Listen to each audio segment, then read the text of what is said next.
Oi, já está gravando. Quando Ok, quiser, à vontade. tá, ok. Todos os apóstolos aí? Mostra a cara de alguém aí, uma só pessoa. Depois pode fechar, só para ver se estamos presentes. Pronto, Rodrigo já está aqui. Gente, posso começar? Pode, E, professor. ok, então vamos começar. Só queria retomar uma questão aqui para fazer uma equiparação, uma equivalência entre Galileu e Descartes, tá? Partindo do princípio daquela árvore. Galileu concorda com tudo que Descartes disse, concordaria com tudo que Descartes disse da árvore, excetuando com a raiz, tá bom, gente?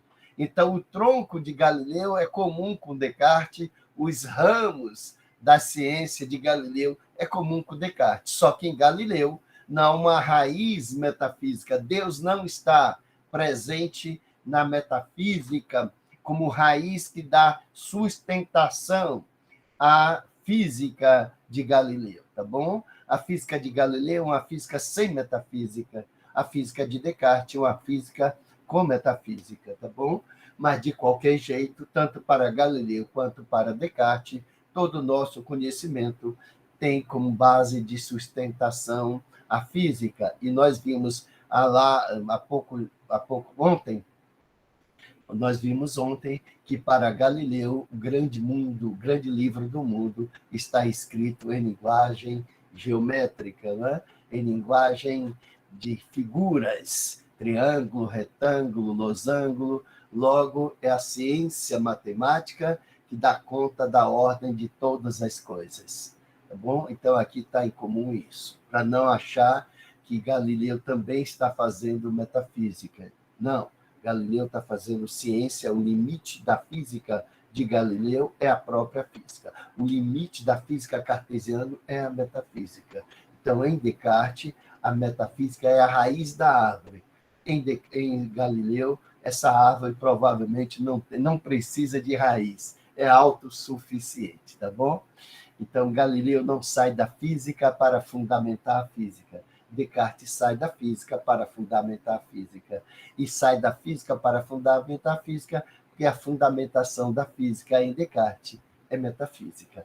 Deus traz para a física, ou Descartes traz para a física a ideia de Deus, como ideia inata. Agora nós vamos fazer a passagem para uma outra transição. Saímos da filosofia francesa para a filosofia inglesa, para os ingleses. E o empirismo é literalmente uma filosofia de natureza inglesa. Os três grandes filósofos empiristas, naquele momento, claro, são ingleses: Berkeley, Locke e Hume. Tá? Nós vamos, então, hoje trabalhar com Hume. E Hume está confrontando uma ideia de razão com a outra ideia de razão. Hume não está desvalidando a ciência. Hume está buscando destituir a razão de uma metafísica, tá? Subordinando a ciência ao mundo da experimentação. A razão é desprovida de qualquer ideia anterior à experiência. A razão é desprovida de qualquer ideia inata, de qualquer Deus. A razão, para Hume, o empirismo, se opondo ao racionalismo, é uma página em branco. Para Descartes, a razão não é uma página em branco.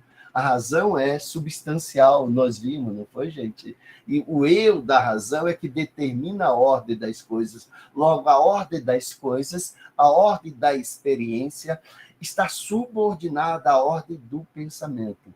Para Hume, não há nenhuma antecedência da experiência na ordem do conhecimento. É a própria experiência que determinará o conteúdo da consciência. A consciência não é independente da experiência, cartesianamente falando. A consciência é as marcas da experiência. Então, para Hume, a razão é uma página em branco. E as representações sensíveis irão marcando na razão a sua identidade. Logo, todo o nosso conhecimento começa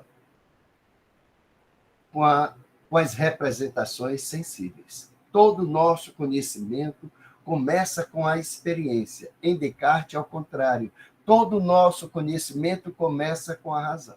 Vocês poderiam estar me perguntando, Joseval, que confusão é essa? Um diz uma coisa, um diz outra coisa, né? Descartes está dizendo que a razão inaugura a ordem do conhecimento, Hume está dizendo que é a experiência que inaugura a ordem do conhecimento. Olha, aí, gente, nós estamos em um confronto entre a física e a metafísica. Entende? Descartes trouxe a metafísica para a razão e, com isso, autorizou a razão a ser uma base de sustentação inaugural do saber. Hume está destituindo essa base. Nenhum conhecimento antecede a experiência. Logo, não existe nenhuma ideia inata, porque todas as ideias são derivadas das representações sensíveis. Não existe uma só ideia na razão que não tenha a sua origem no mundo físico. Olha, veja que coisa, agora como as coisas começam um pouco a se complicar.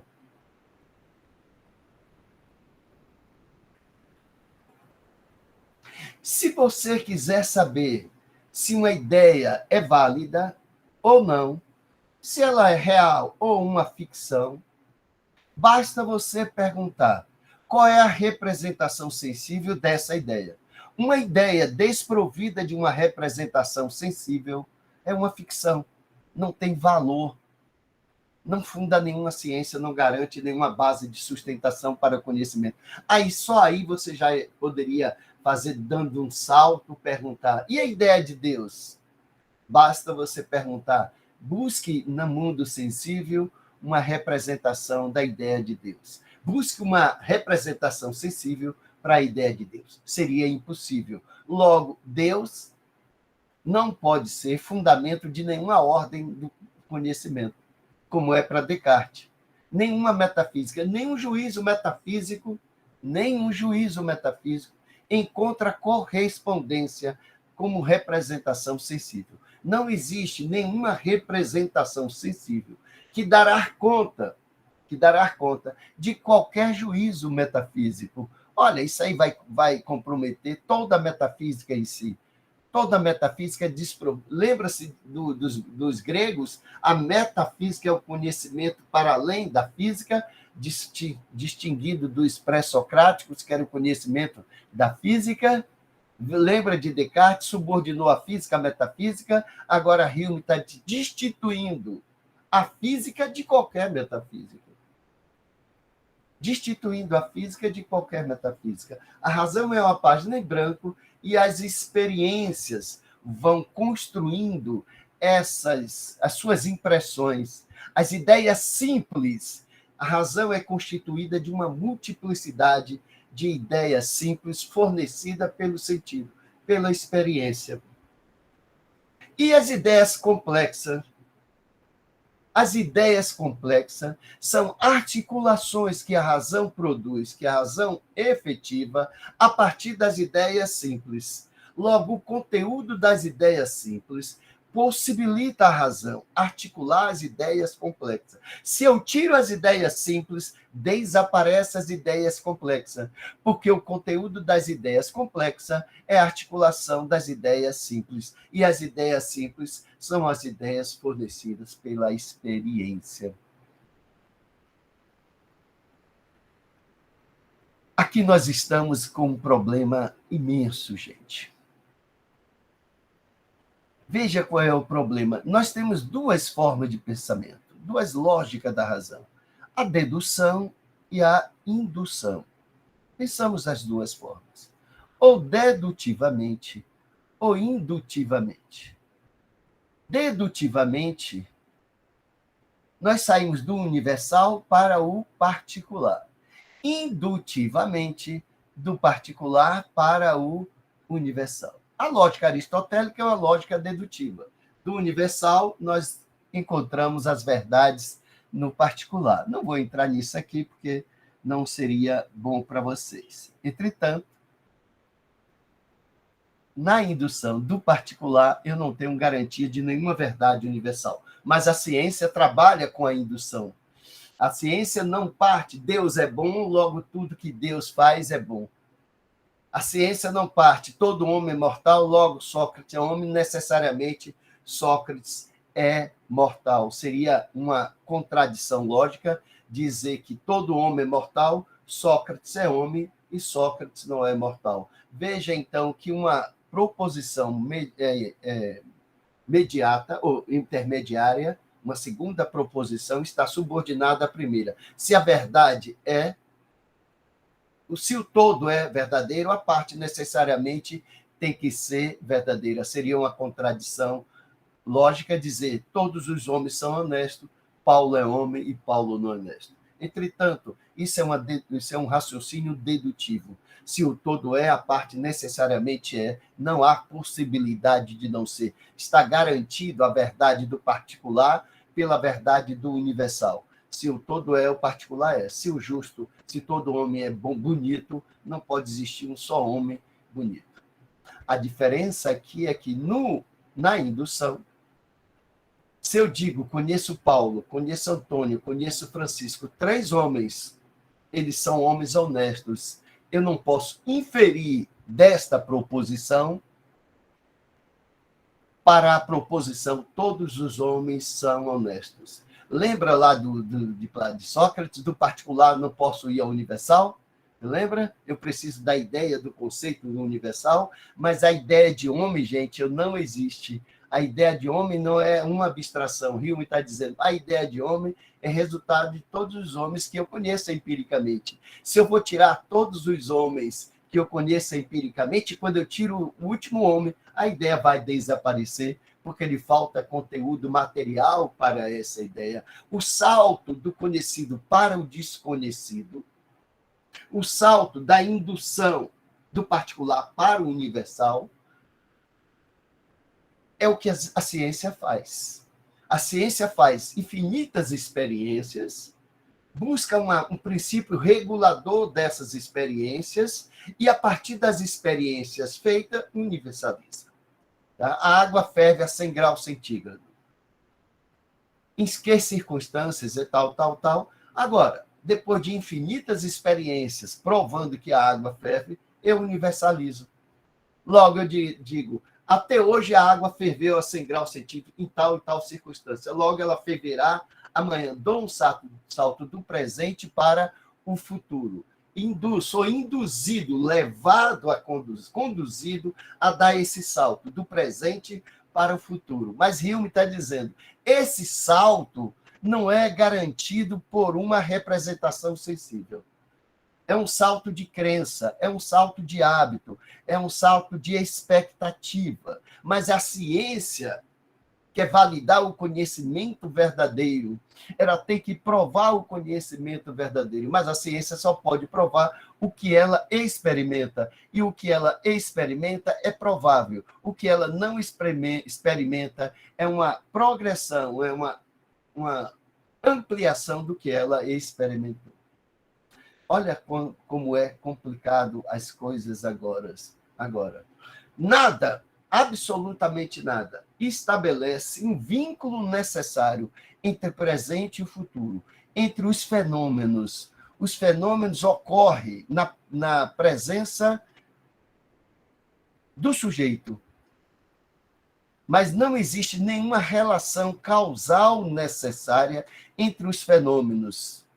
Olha, se não existe nenhuma conexão necessária, os fenômenos ocorrem em uma contingência e não nenhuma subordinação necessária. Os fenômenos não são regulados por uma lei de causa e efeito. Por isso, nada me determina que eu possa, garantido por um fenômeno, uma causa, garantir o efeito. A presença de uma causa não me justifica a garantia do efeito dessa causa. Isso implica dizer, gente, que toda ciência estará circundada a uma contingência, a uma presencialidade, a uma experiência, a uma presença do sujeito diante da realidade. Tudo que ocorre fora desta presença, fora dessa representação sensível na consciência, na alma, está fora do alcance da razão. A razão faz esse movimento, vai em busca desse movimento por um hábito, por uma crença, por uma superstição, por uma fé. Olha, mas acreditar a ciência, uma ação de fé, uma ação de crença, uma ação de hábito, é um tiro mortal na própria ciência. O orgulho da ciência é a validação de construir um conhecimento verdadeiro e válido, que possa ser provado. Mas Hume diz, eu só provo o presente, não provo o futuro. O futuro eu especulo, eu induzo o futuro a partir da experiência do presente. Está complexo, gente? Descartes estava dizendo o quê, gente? A partir do que eu conheço, da base de sustentação do eu construo a realidade do mundo. Hume está dizendo, esse eu é vazio. Essas impressões são colocadas na sua alma pela experiência que chegam a você através dos sentidos. Essas marcam a sua alma, mas não há conexão necessária entre eles. Não existe nenhuma relação na natureza de causa e efeito. O fato da ocorrência do fenômeno se dar no presente não implica necessidade lógica de que ele ocorra no futuro. Não existe nenhum vínculo causal necessário, condição existencial do amanhã garantido pela ocorrência do hoje. O amanhã será sempre um acaso, o amanhã sempre é uma possibilidade, o amanhã sempre será uma expectativa. Mas como é que eu faço ciência se o amanhã pode ser uma expectativa, se o amanhã pode ser um acaso, se o amanhã pode ser um hábito? Qual é a lei que regulará a ocorrência dos fenômenos? Aí você diz, o que me garante a ocorrência dos fenômenos amanhã é a regularidade da ocorrência dos fenômenos ontem e hoje. Logo, como houve uma regularidade dos fenômenos ontem e hoje, haverá amanhã. Haverá amanhã. Poderá ocorrer amanhã. Poderá se dar amanhã. Poderá. Mas o poderá está desgarrado da representação sensível. Eu não tenho uma ideia do amanhã. O amanhã é uma metafísica, é uma possibilidade. Ah, mas quando o amanhã chegar, o amanhã confirmará o hoje.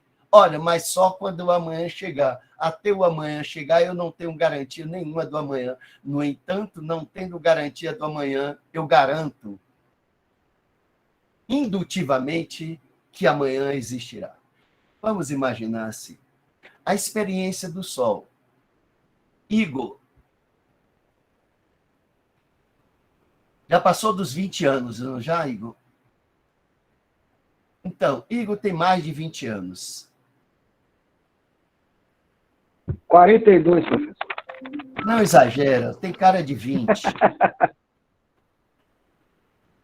Então, Igor tem 20 anos, tem mais de 20 anos. Um só dia na vida de Igor. Aí, não, teve dia. Igor não deixou de ver o sol nascer. Todos os dias o sol nasceu. Aí Igor diz, aí alguém vai dizer assim, não, professor, teve dia que o sol não nasceu, que choveu. Olha, só não teve luminosidade suficiente, mas só que o dia amanhecer, o sol já nasceu. Não teve um só dia na vida de Igor que o sol nasceu. Logo, Igor diz o seguinte, o sol nasceu todos os dias. Logo, o sol nascerá amanhã. A ciência faz isso. É a indução. Logo, a experiência que eu tive do passado me garante a ocorrência do fenômeno no futuro. Hume diz, por mais experiências que você tenha experienciado, por mais experiência que você tenha conhecido do passado, o salto entre o passado e o futuro não é garantido porque você viu o sol nascer todos os dias, mas você espera ver o sol nascer amanhã. É uma expectativa. Nada lhe garanta que não haverá uma desordem no universo e o sol não nasce amanhã. Então, o movimento do presente não me garante o movimento do futuro. Mas o que faz? O que faz a razão? Associar a regularidade da ocorrência dos fenômenos, que nos faz parecer que A está ligado a B, sempre que A aparece, me vem à mente B. Sempre que o sol aparece, me vem à mente luz. Sempre que Maria aparece, me vem à mente Júlia. Sou aluno de professor de vocês. E já há algum tempo eu tenho percebido que todas as vezes que Francisco aparece na sala, entra na sala, abre a porta da sala, imediatamente, em seguida, aparece Rodrigo. Aparece Rodrigo. Isso aconteceu uma vez. Aconteceu a segunda vez. E eu percebi que passou a ser uma norma, uma coisa regular. Todas as vezes que Francisco aparece Paulo. Quando eu vejo Rodrigo, a minha expectativa é de quê? Da chegada de Paulo. Se por acaso Paulo não chegou, não parece que quebrou aí uma relação de causa e efeito? Causa, aparecimento de Francisco, efeito, aparecimento de Paulo? Eu pergunto, cadê Paulo? Por quê, Paulo?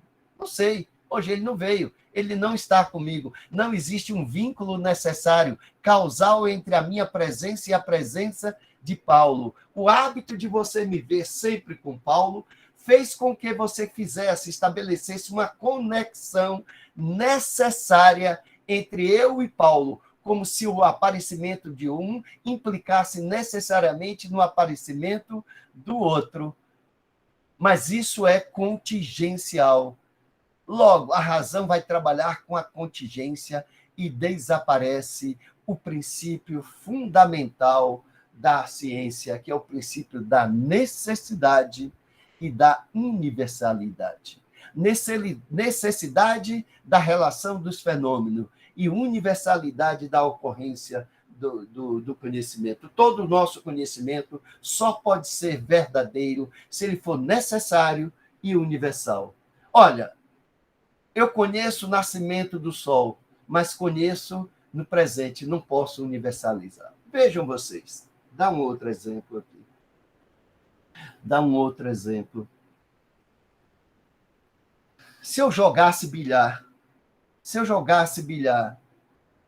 e resolvesse apostar em bilhar, vamos imaginar, inverter. Ao invés de eu jogar bilhar, eu gosto de bilhar. Todo mundo sabe que é uma mesa de bilhar. E eu fosse apostar. Quando eu chego na mesa de bilhar, tem duas pessoas jogando, e uma porção de gente em volta da mesa, todos querendo apostar. Eu chego, não conheço o jogador. Eu faço aposta? Não, não faço aposta. Eu fico na expectativa do que vai ocorrer.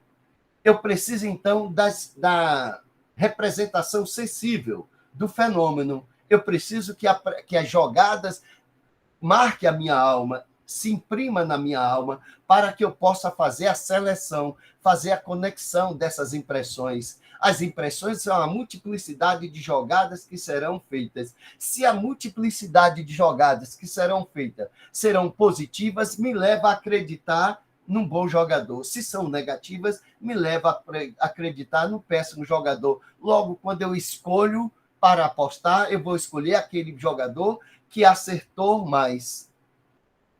E não num jogador que acertou muito mais. Porque a minha expectativa é que ele continue acertando.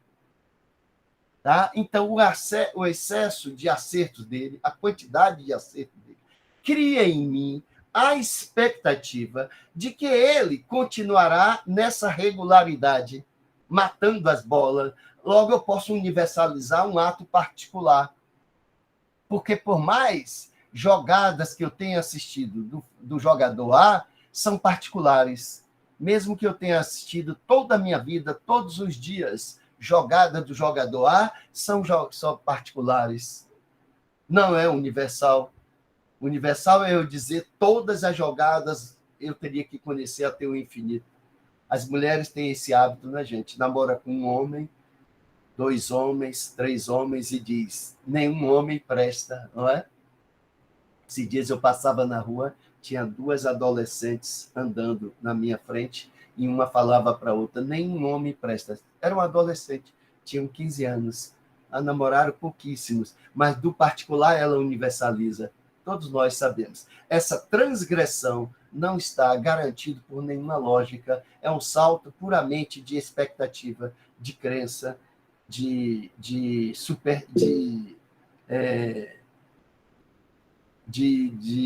crença, superstição, de hábito. Volto aqui daqui a pouco, que Ariel está me chamando. Ariel, quer falar? Quero sim, professor. É interessante essa análise que o David Hume faz, e aí o senhor falou agora numa palavra-chave, que é a questão da crença, né? Já que conhecer para Hume advém das representações sensíveis, ou seja, é necessário se experienciar para, a partir daí, se ter o conhecimento. Então, quando se estabelece um nexo causal necessário entre relações que não são necessárias, mas relações que são contingenciais, a gente acaba caindo na crença, né? Que é a gente estabelecer nexos causais necessários, sendo que as relações, elas são contingenciais. Isso é muito interessante. Então, professor, com base nisso, podemos afirmar, né, eu posso afirmar que para David Hume é possível, não é possível, melhor dizendo, a gente obter um conhecimento objetivo a partir das representações sensíveis? Que boa pergunta, né? Que excelente pergunta. Veja, sua resposta, a sua pergunta poderia ser respondida imediatamente com o ceticismo kantiano, desculpe, o ceticismo humeano, né? A descrença na razão. A razão não constrói, não consegue construir o conhecimento necessário e universal. A razão encontra subordinada ao contingente e ao particular.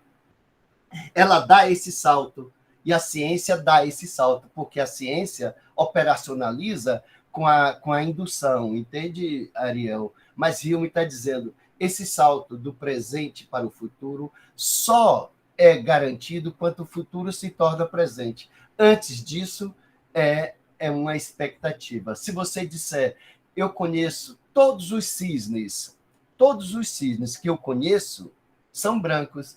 Olha, Ariel, você conhece infinitos cisnes. Logo, a partir desse conhecimento dos cisnes que você conhece, você se lança ao conhecimento dos cisnes que você não conhece. Logo, todos os cisnes que existem no mundo são brancos. E por que são brancos? Porque eu nunca vi um cisne que não seja branco. Mas basta alguém encontrar um cisne rosa para a sua tese ser falsa. Entende, Ariel? Entende, Ariel? Então, de fato, a garantia da minha proposição é todos os cisnes que eu conheço são brancos. Isso eu posso provar, porque as representações sensíveis garantem a validade desse conhecimento. Mas a ciência não garante. Todas as vezes que eu fervi a água a 100 graus centígrados, a temperatura chegou a 100 graus, ela passou de um estado para outro. Ok, isso está válido. Você pode provar isso. Entende? Você pode provar. Agora, você diz, amanhã a água vai ferver a 100 graus. Olha, o amanhã ainda não foi lhe dado enquanto representação sensível. Logo, sobre o amanhã, você tem uma expectativa de que a água ferverá a 100 graus centígrados. Como você tem uma expectativa que os cisnes que você não conhece corresponde ao cisne que você conhece. Como você tem a expectativa de que o sol que você ainda não viu nascer, nascerá obedecendo a mesma regularidade do sol que você viu nascer todos os dias. Mas Hume diz, essa passagem, essa transição entre o presente e o futuro é simplesmente um hábito, uma crença, não fundamenta nenhum conhecimento lógico. Logo, a razão não tem como garantir a não tem como validar o conhecimento verdadeiro do presente para o futuro, e ela então se torna subordinada à ordem do presente, à ordem da contingência. Hume, de fato, desconstrói a razão cartesiana, é um ataque frontal à metafísica cartesiana, porque o que garantia a universalização, o que garantia em Descartes a saída do sujeito para o mundo. Descartes está garantido no sujeito, de fato está garantido no sujeito, na física, está garantido no sujeito, mas ele precisa de validar o mundo, ele precisa da conquista do mundo, e para isso ele recorre à metafísica. A metafísica trazendo para o sujeito a impressão das ideias inatas, que lhe garante as ideias de perfeição, tá? Garante o conhecimento verdadeiro, garante que eu não errarei, porque Deus não me enganará. Tá? Deus não me enganará. Então está trazida a metafísica, está impresso na alma de cada sujeito essa conexão entre o que vejo e o que eu não vejo, entre o particular e o universal, na autonomia da razão. A razão faz a autonomia causal entre o sujeito, o eu e o não eu, entre o eu e o mundo, entende? Entre o necessário e o universal. Kant vai resolver esse problema mais tarde. É o assunto da nossa próxima aula. Kant vai resolver esse assunto mais tarde. Porque, senão, se nós está lá... Eu disse aqui que a crise do ceticismo do século XVII inviabiliza o conhecimento. Hume fez uma crítica profunda à metafísica, porque todas as ideias da metafísica extrapolam a ordem da razão. Extrapola a ordem da razão. O que Kant vai tentar resolver mais tarde. Porque a razão só fundamenta o seu conhecimento a partir das representações sensíveis. É a primeira frase da introdução da crítica da razão pura que eu passei para vocês. Todo o nosso conhecimento, diz Kant, todo o nosso conhecimento começa com a experiência. Todo o nosso conhecimento começa a experiência. Não é Hume que está dizendo isso, é Kant. Mas Kant está dizendo isso porque Hume disse isso. Entende? Então, quando Kant diz isso, é porque está levando para a sua filosofia, para o seu racionalismo crítico, a tese fundante, a tese primordial, a tese sacralizada do empirismo. Não existe nenhum conhecimento que anteceda a experiência. Olha, todo conhecimento metafísico antecede a experiência, porque nenhum conhecimento metafísico precisa das representações físicas do mundo, precisa das representações sensíveis do mundo. Mas Hume está dizendo que basta você encontrar um conhecimento sobre o qual não tem uma representação física, para ele não ter nenhuma validade, para ele não servir de prova de nenhum conhecimento lógico. Para você acreditar ele é mais uma superstição, mais uma crença. O problema é que, ao Hume destituir a necessidade e a universalidade, não existe conhecimento causal, nada implica a necessidade de fenômenos, tá? Nada implica que a tacada matará a bola, nada implica que o sol nascerá amanhã, nada implica que o cisne seja branco. Tira a universalidade do conhecimento. E se tira a universalidade do conhecimento, destitui a ciência daquilo que garante a sua validade da sua verdade. Ninguém acredita em uma ciência que tem validade de um dia só. Nós queremos a ciência, acreditamos na ciência, porque ela universaliza. A lei é universal. Entende? Quando a ciência estabelece uma lei, ela não está estabelecendo para a experiência que foi realizada na China, para a experiência que foi realizada em Moscou. Ela está dizendo todas as vezes que os mesmos fenômenos, nas mesmas circunstâncias, ocorrerá essa consequência. Logo, todas as vezes que você estiver com febre, a temperatura do seu organismo se alterar, a temperatura do seu corpo ampliar e você passar de 38 graus, você usará essa medicação. Essa medicação vale para Maria, que mora na minha vizinha, e serve para quem mora na Sibéria, é universal. Então, mas eu não experimentei, o mundo inteiro não foi curado. Eu peguei uma amostragem, uma representação particular. Por maior que seja essa amostragem, é sempre particular. E como deu certo em uma amostragem particular, eu universalizo. Eu dou o salto para o universo. Logo, eu crio uma lei. Os fenômenos que ocorrem no particular são universalidade, porque todas as vezes que eles foram experimentados, correspondeu. Logo, todas as vezes que eles vierem a ser experimentados, eles irão corresponder. Mas isso implica, então, em um juízo particular. Todos os juízos, então, gente, são particular e contingente. Perde o princípio da necessidade e o princípio da universalidade. Então, toda a indução vai por terra. Então, a crítica de Hume eu acho, primeiro, que eu gosto muito da forma como Hume escreve. Belíssima forma simples, né? Raramente os filósofos são criticados por serem herméticos, serem difíceis. Hume é um autor fácil de ser entendido, mas não significa não complexo, né? Não complexo, mas ele tem uma linguagem acessível, não é um Kant escrevendo, não é um Hegel escrevendo. Descartes também tem essa qualidade. Descartes dizia: se você não conseguir entender o que eu estou falando em forma de filosofia, leia o meu texto como se estivesse lendo literatura. Leia o meu texto como se estivesse lendo literatura. Mas isso não diminui, não retira a densidade do autor. Olha, agora nós temos um conflito aqui. Nós temos um conflito. Nós temos a evolução da ciência do século XVII, nós estamos nos aproximando de um avanço profundo em toda a ciência com a Revolução Industrial, mas a crítica de Hume alcançou o coração da ciência, destituiu a ciência de uma certa arrogância universal. Nosso saber é verdadeiro porque nós garantimos a validade universal desse conhecimento. Hume diz: engano de vocês, fantasia de vocês.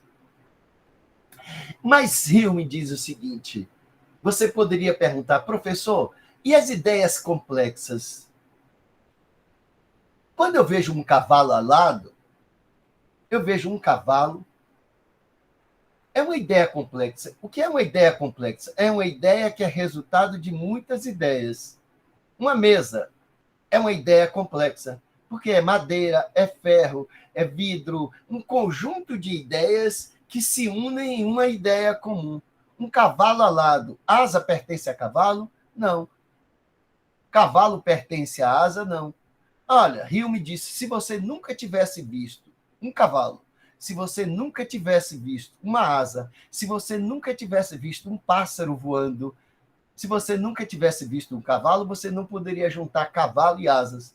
Você constrói a ideia complexa porque você tem duas ideias simples que se conectam, que podem se conectar. As ideias complexas são resultado das ideias simples, das conexões que você faz com as ideias simples. Então, se você nunca viu um cavalo, jamais você poderia ter a ideia de um cavalo. Se você nunca viu um pássaro voando, jamais você teria uma ideia de asa.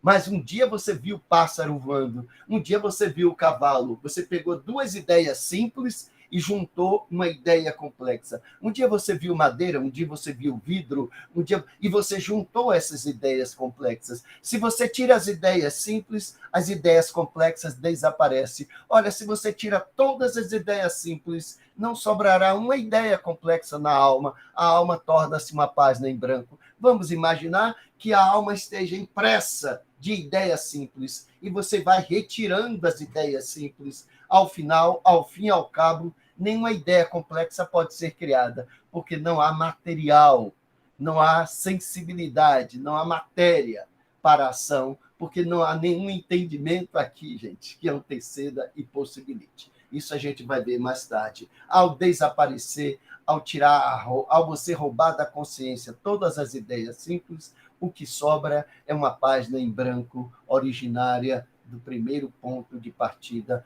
quando a primeira ideia complexa foi impressa na sua alma. Você vê uma casa é uma ideia complexa, mas a casa é uma ideia complexa que é uma reunião de uma multiplicidade de ideias que não são casas. Logo, o bloco não é uma casa, a madeira não é a casa, o cimento não é a casa, a terra não é a casa, o telhado não é a casa. A casa é uma multiplicidade de ideias que juntas constroem uma nova ideia, uma ideia complexa. Mas se eu tiro o telhado, a telha da casa, se eu tiro o bloco da casa, se eu tiro o ferro da casa, se eu tiro a água da casa, se eu tiro todas as ideias simples, a ideia complexa vai desaparecer. O problema é que parece que as ideias, pelo hábito de convivermos com as ideias, parece, segundo Hume, que essas ideias sempre esteve presente da nossa alma. Nós nos distanciamos tanto das ideias que as ideias iniciais, aquelas que adquirimos nos primeiros momentos, aquelas que no primeiro momento têm uma impressão forte. Quando é que a ideia tem a impressão mais forte? Quando eu a vejo pela primeira vez. Mas parte dela fica impressa na minha alma. E com o tempo, elas vão como que se desbotando, perdendo a sua tonalidade.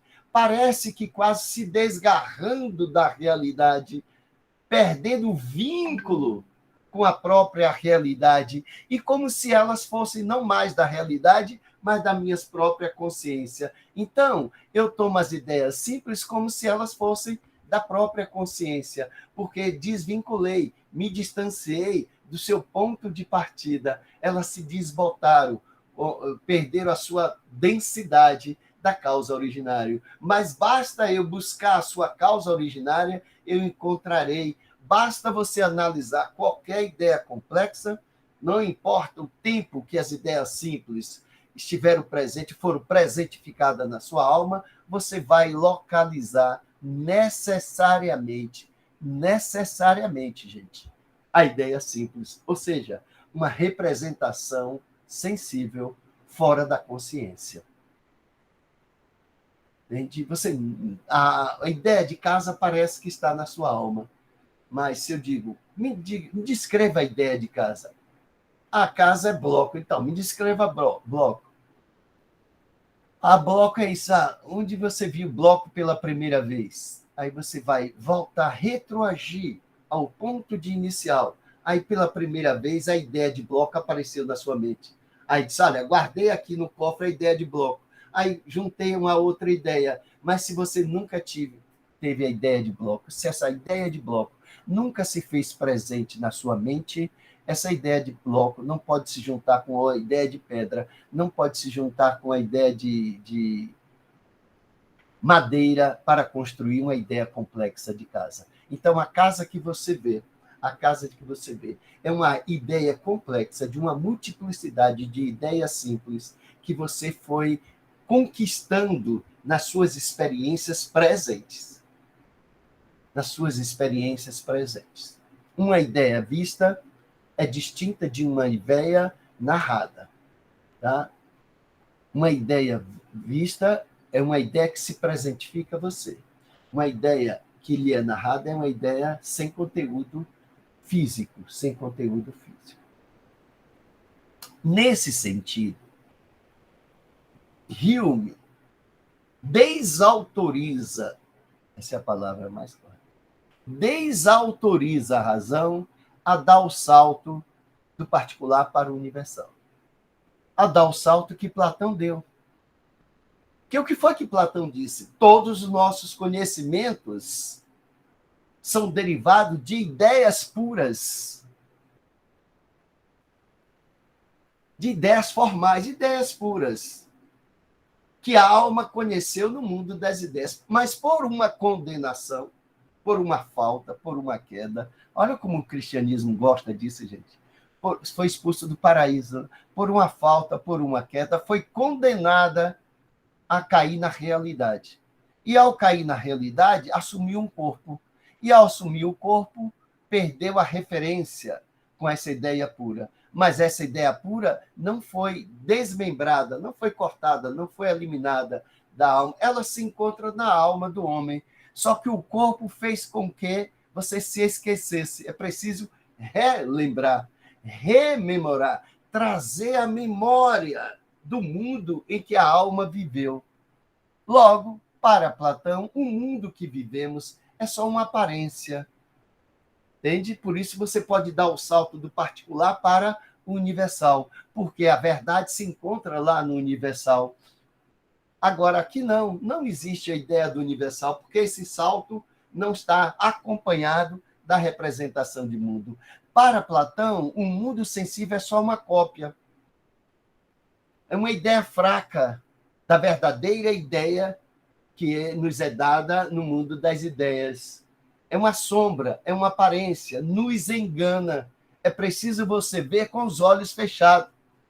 É o que Platão está nos dizendo, porque a essência é essencial, o que é essencial é invisível aos olhos. Hume está dizendo o contrário, o que é essencial só é essencial porque pode ser visto pelos olhos, pelos sentidos. Aquilo que não me é dado pelos sentidos não pode garantir e fundar nenhum conhecimento.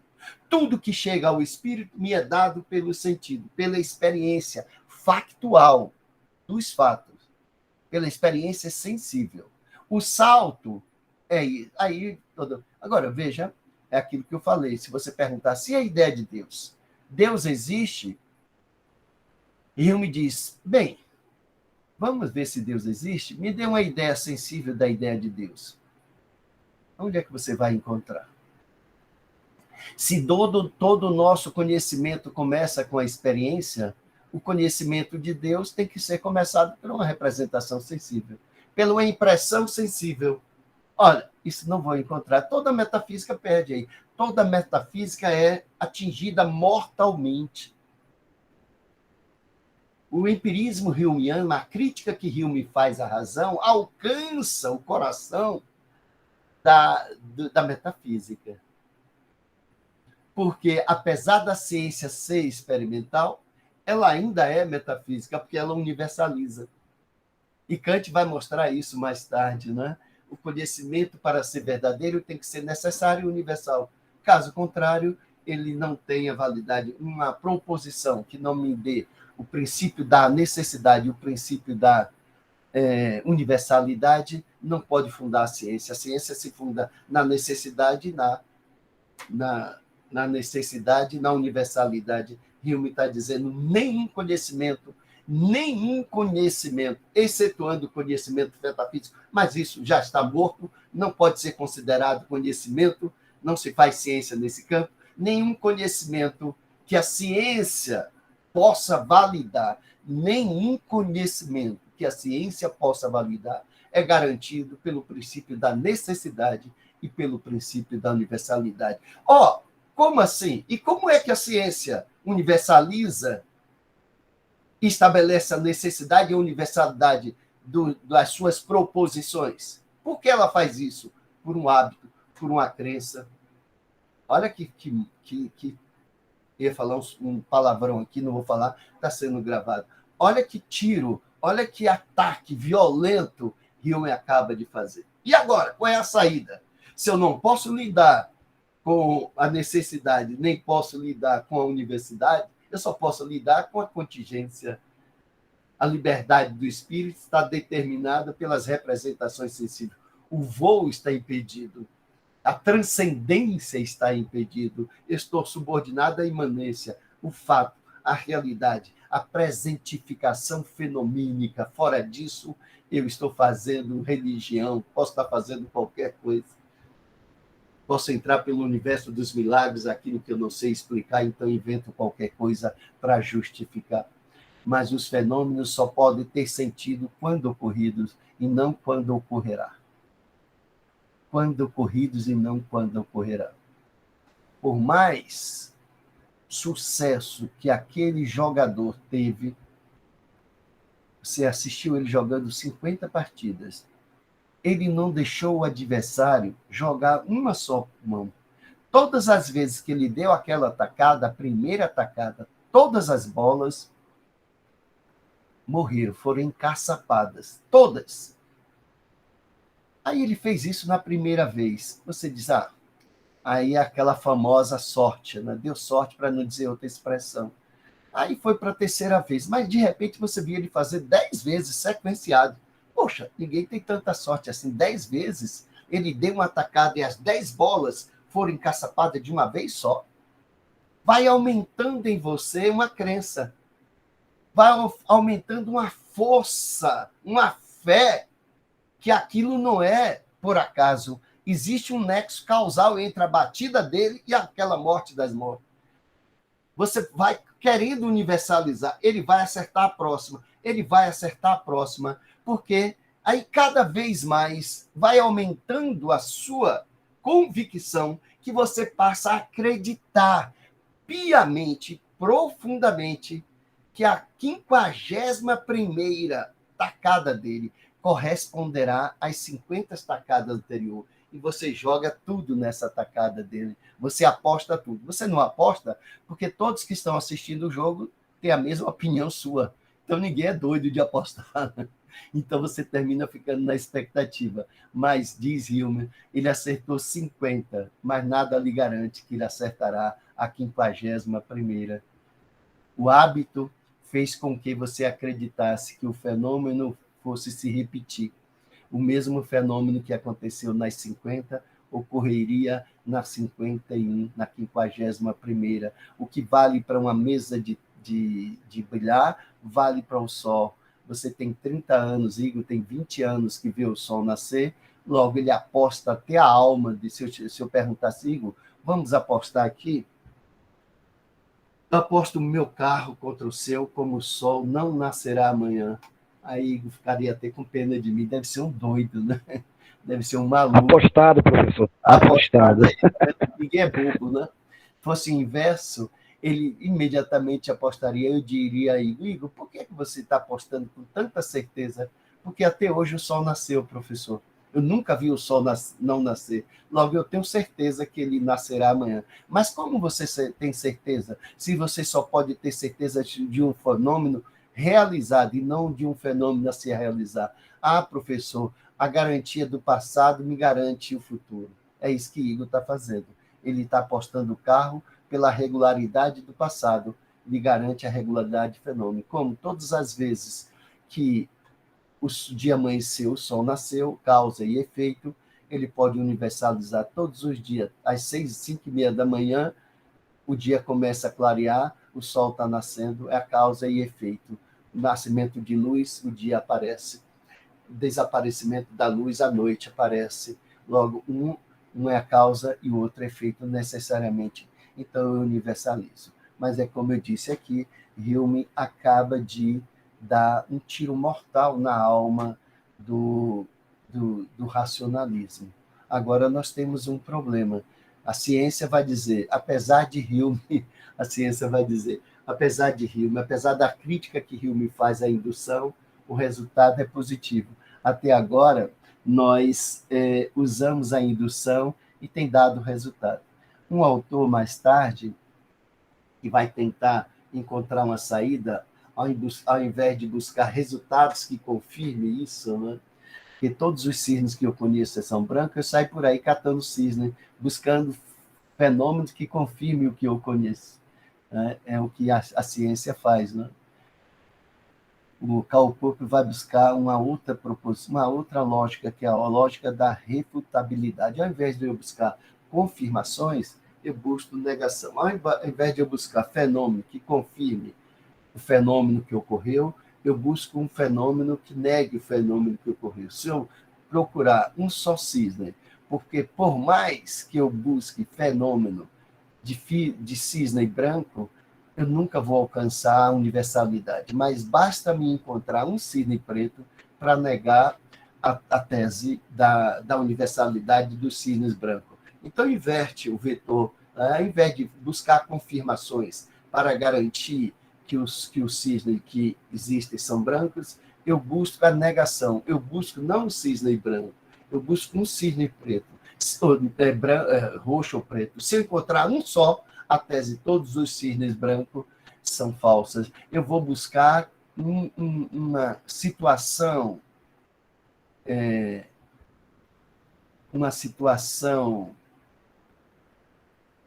em que a água não ferva a 100 graus centígrados. Então, vamos imaginar que eu, em uma temperatura tal, em um hemisfério tal, em um lugar tal, a água só ferva a 100 graus, a 120 graus. Com 100 graus, ela não muda do seu estado, e ela só vai ferver a 120 graus. Olha, então a tese, a água ferve a 100 graus centígrados, sempre é falsa. Em determinada circunstância, ela não ferve a 100 graus centígrados. Então, mas aí é uma tese de Popper, é uma tese do empirismo lógico de Popper, que a gente não vai estudar aqui, porque já seria complicar demais a vida de vocês. A gente fica aqui ainda em Hume, com a crítica à indução, que busca em cada experiência uma confirmação particular, mas sempre na expectativa de que o amanhã corresponda à regularidade com os fenômenos ocorridos hoje, que a água ferva a 100 graus amanhã, que a próxima tacada cumpra mate ou encaçape as 10 bolas, e que o cisne que eu conheço amanhã seja branco, e que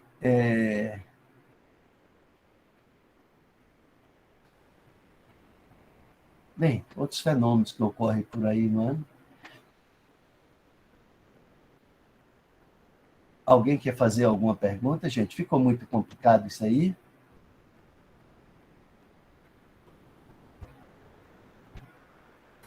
Não, professor, até como você disse, né, acho que o homem ele é mais claro na defesa dele, né, ele é mais acessível um pouco na escrita dele do que é o Descartes, do que é o Kant depois também. Acaba que a explicação acaba entrando com mais facilidade também. Mas veja, nem tudo que é fácil não é complexo, né? Eu falei aqui, o ceticismo humeano é que Hume tirou da razão o otimismo cartesiano, por exemplo. Entende? Eu penso e posso tudo através do pensamento.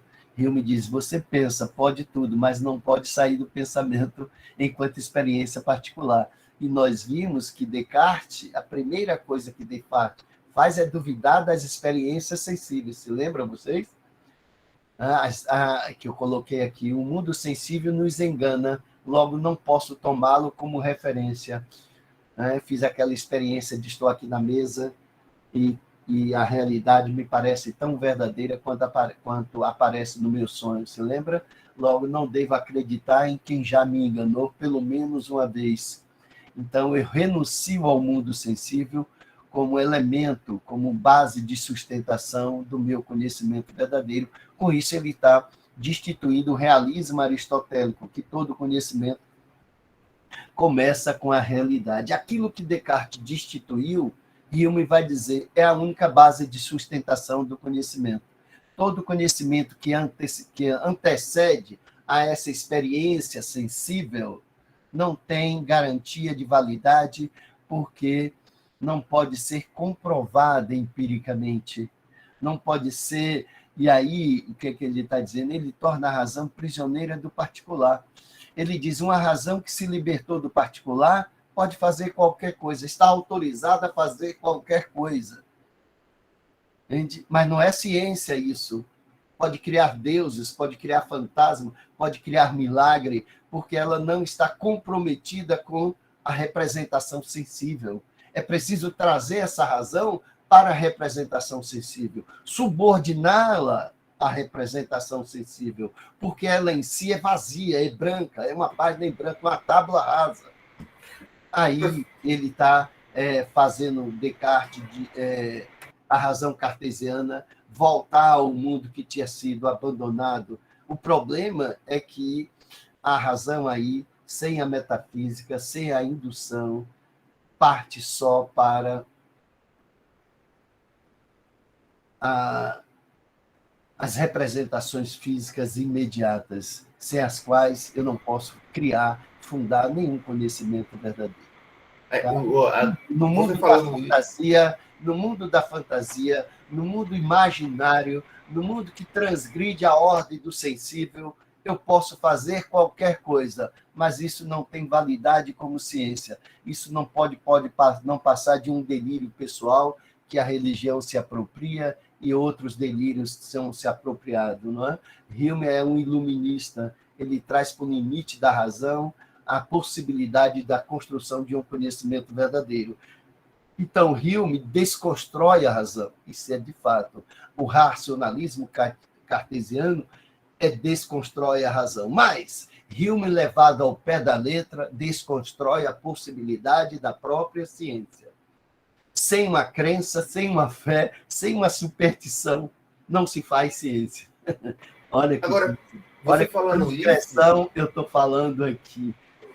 Você falando isso, sem esse vínculo de causalidade, sem esse vínculo de necessidade, não se faz ciência. A ciência precisa da necessidade e da universalidade. O que é preciso? Encontrar. A razão tem que encontrar uma forma lógica, uma forma matemática, uma forma de juízo que possibilite ter como solo inaugural o mundo físico, mas com a participação do entendimento, a sensibilidade que me é dada pelas representações do mundo e o entendimento. Isso é um papel que Hume vai fazer. Kant vai salvar a ciência, salvar a razão. O criticismo kantiano é a tentativa de salvar a razão.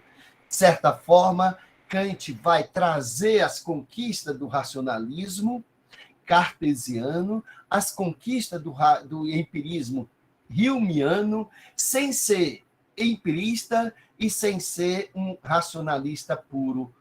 Vamos dizer, Kant é um racionalista crítico, porque traz para o racionalismo aquilo que Hume lhe apresentou. Hume me despertou do meu sono dogmático. É como se ele dissesse, eu vivia adormecido em um racionalismo puro. Hume me despertou desse sono dogmático. Eu agora sou um racionalista crítico. E por que eu sou um racionalista crítico? Porque o meu ponto de partida é o mesmo de Hume. É o ponto de partida do mundo sensível. Todo o nosso conhecimento começa com a experiência. Isso é diz Kant, na originária da Crítica da Razão. Todo o nosso conhecimento começa com a experiência, mas talvez não seja só a experiência a condição necessária para a realização do conhecimento. É aí que vai entrar as categorias do entendimento, tá? As categorias da razão, tá? O entendimento sem a sensibilidade significa mais ou menos isso. A razão sem Hume é vazia, não tem conteúdo. É preciso a sensibilidade, é preciso o mundo físico, é preciso a sensibilidade fornecer o conhecimento para que o entendimento haja sobre essa matéria, atue sobre a matéria. Então, sem a sensibilidade, não há conteúdo para a ação do entendimento. Sem o entendimento, não há direção para o conteúdo da sensibilidade. Sem o entendimento, a sensibilidade é cega, não tem direção. E sem a sensibilidade, o entendimento não tem conteúdo. Mas isso é um assunto para a próxima aula.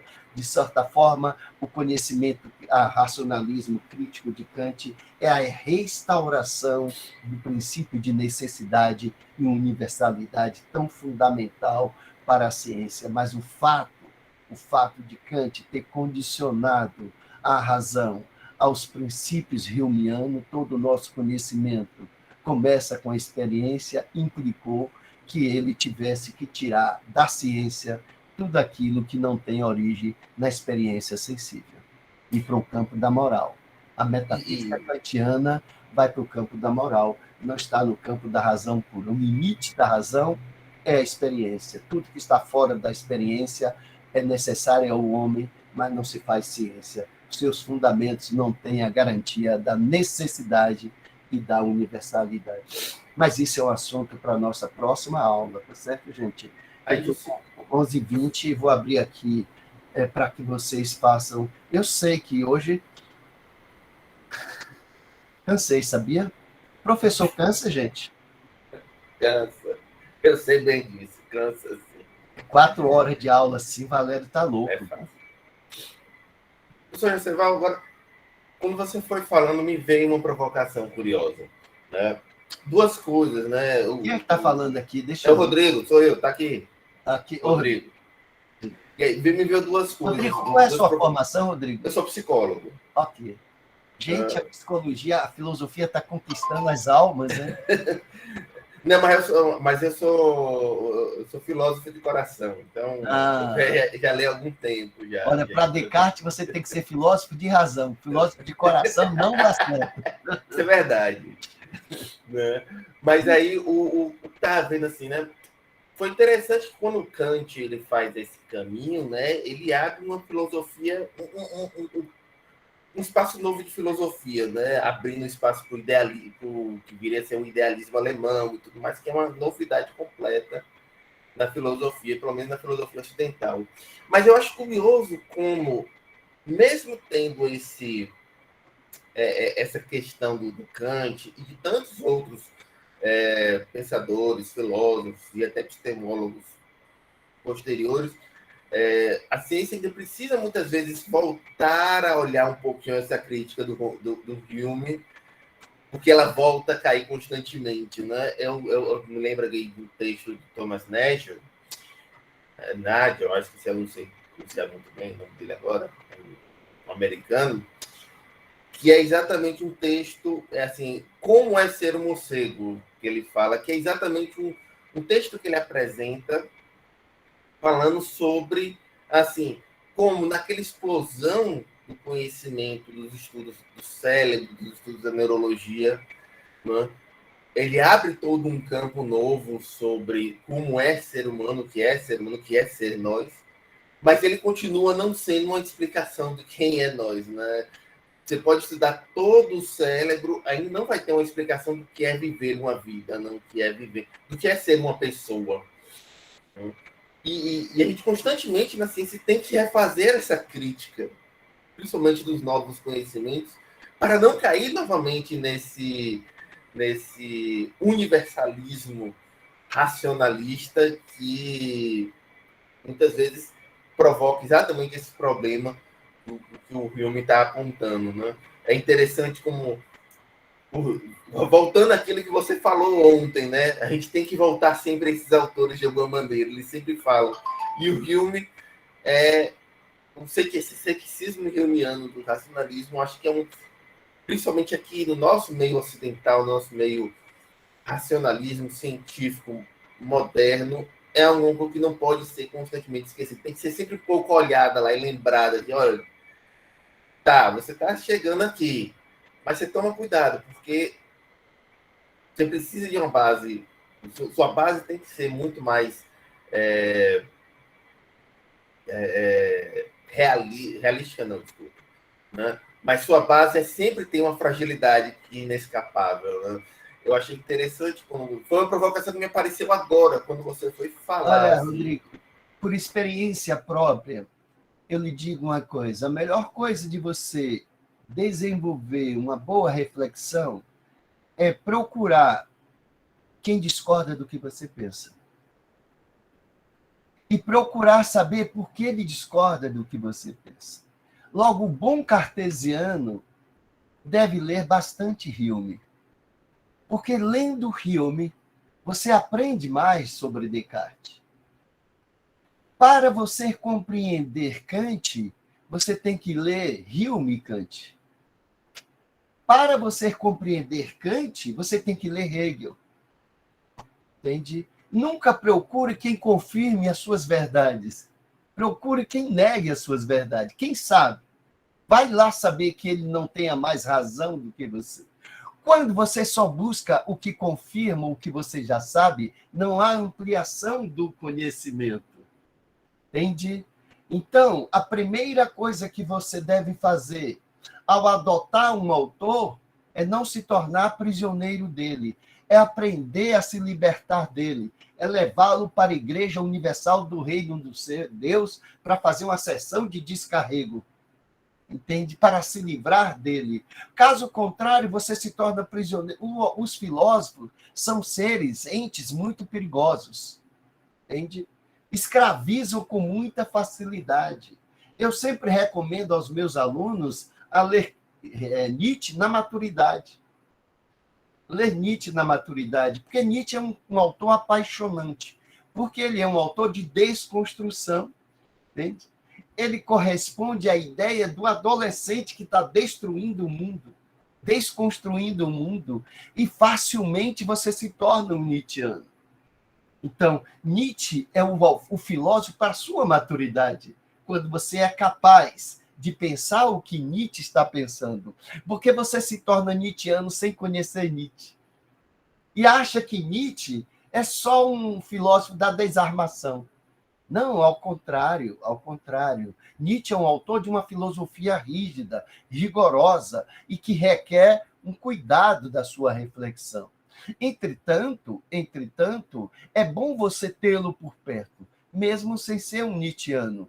É bom você ter o martelo de Nietzsche em mãos para os filósofos que você está lendo. Mas é fácil usar o martelo de Nietzsche para os filósofos que está lendo. É melhor, é bom, difícil, e a que a gente resiste, é usar o martelo de Nietzsche para nós mesmos. Entende? Se você não é capaz de desconstruir, você não é capaz de se renovar. Entende? Então, você não pode ser... nenhum filósofo traz uma verdade definitiva. Entende? É claro que traz uma verdade definitiva para ele, mas não para o seu tempo. Nós, no curso de vocês, está quase todo ligado. Eles e nós. O que é que Hume tem que dizer a nós? O que é que o ceticismo tem a nos dizer ainda hoje? Não será o ceticismo um alerta contra essa metafísica irracional que está presente nas nossas relações, com esse mundo de superstições que nos cerca, como se bastasse nós acreditarmos nas coisas para que elas adquirissem um tom de verdade? Não é preciso desconfiar isso, não é preciso trazer isso para uma experiência sensível, não é preciso voltar a acreditar na razão que se fundamenta numa ciência. Veja como o território hoje, no mundo da internet, gente, todo mundo é cientista, né? Todo mundo é psicólogo, todo mundo tem o domínio de uma ciência. A internet tornou o imbecil um sábio. Você não leu nada de Nietzsche, mas é um nietzschiano. Você não leu nada de Platão, mas é um platônico. E assim sucessivamente. Você, então, distribui conselhos. Bastou você colocar na sua cesta, no mercado das ideias, 2 ou 3 ideias, parece que você já está organizado para dar conta de um filósofo. Gente, um filósofo requer uma vida. Eu levei 10 anos estudando um autor e sei pouco sobre ele. Só para vocês terem ideia, Descartes tem uma moral, Descartes tem uma ciência e Descartes tem uma metafísica. Eu levei 10 anos e não dou conta da metafísica de Descartes. Da ciência eu nem fui. Na moral, claro que eu sei alguma coisa da ciência, eu sei alguma coisa da metafísica, mas não é um conhecimento de propriedade. Eu não sou um especialista na medicina cartesiana, não sou um especialista na moral kantiana, apesar da ciência cartesiana e da moral cartesiana está presente na metafísica cartesiana. Então, um filósofo é uma dedicação de vida, entende? Não basta você ler 2 ou 3 dias e se achar que conhece Hume. O filósofo se torna desconhecido a cada dia que você faz um enfrentamento com ele. A cada dia que você lê, tem um discurso que você não viu, tem um silêncio que você não percebeu, tem um fundo de verdade guardado que você tem que decifrar. Então, você é convidado a cada dia a pensar esse filósofo, mas é convidado a cada dia a não se tornar prisioneiro desse filósofo, seja Kant, seja Hume, seja Wittgenstein, seja outro. Não queira ver o mundo a partir do filósofo que você adotou, porque aí não teria nenhuma diferença entre você e um devoto de uma igreja qualquer. É ver o mundo a partir da igreja que você representa, a partir do partido político que você representa. Logo, a verdade sempre estará aonde você está. Professor Joseval, vou pedir perdão para lhe cortar. É só porque eu vou precisar me retirar agora. Quero agradecer a aula, quero agradecer o curso. Foi muito bom que a gente possa poder continuar. E quando é que você vai lançar as perguntas? Vai ser no dia? No dia. E a escolha do texto, a gente só fala Aí, na hora? agora a gente aqui já tem 12h30. Então, eu vou concluir, vou antecipar só para você. Mas, eu disse ontem, o texto já é escolhido por vocês. Podem escolher o texto de vocês. A gente só avisa no dia ou pede para você? Aí você diz, vou escolher o de Joselval. Não escolha o meu, que é o mais perigoso. Escolha o texto que você quiser, tá? Inclusive, você pode pegar e escolher o texto por esse autor aqui, esse livro, cadê? Aqui, tá vendo? Pronto. Filósofo através dos textos. Porque aí você tem 2 ou 3 páginas, você não precisa pegar 30, 40 páginas, porque você não vai dar conta, entende? Você não pode pegar, professor, eu escolhi a crítica da razão pura, a introdução à crítica da razão pura. É um texto de 20 e tantas páginas, é um texto técnico, você não vai ler esse rápido. Então, procure texto, o Mito da Caverna de Platão, isso não pode, tá? Porque é tema que já foi dado por vocês lá em Antiga. Só de moderna para cá, tá bom? Mas qualquer texto. E o que vai acontecer? Perfeito.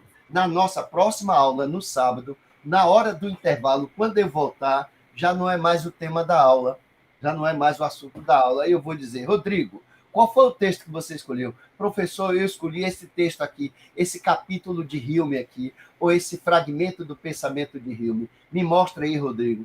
Aí você vai dizer, então eu vou dizer, Rodrigo, me diga o que é que Hume está chamando de ideias inatas, me diga o que é que Hume está chamando de ideia simples ou de ideia complexa. Rodrigo, me diz quais são as consequências para a ideia de a crítica que Hume faz ao princípio de necessidade ou de universalidade.